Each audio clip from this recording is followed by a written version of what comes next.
Navštív s nami jedinú chatu v Belianských Tatrách. Do cieľa sme opäť išli vlakom so železničnou spoločnosťou Slovensko s kartou Classic.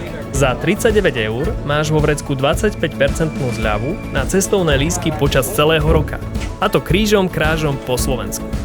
Trasu plánovala Gabika. Po vlaku nás pripravila na to, čo máme ešte pred sebou. Dali sme si kávu a užívali si pohodlnú cestu až do Popradu s výhľadom na hory. Prestúpili sme na Tešku a zviezli sme sa do Tatranskej Lomnice, odkiaľ sme prešli do Tatranských Matliarov, kde sa k nám pridala aj Nika. Zo začiatku to po asfaltke nebolo až také náročné, no postupne sa terén začal meniť. Začalo mierne stúpanie do kopca lesnou cestou. Postupne sme začali vidieť aj výhľady na Belianské Tatry, ktoré sa otvárali ponad stromy. Tesne pred chatou sme prešli dolinou 7 prameňov. Pohľad na stekajúcu vodu po machu nám dodal energiu pred cieľom.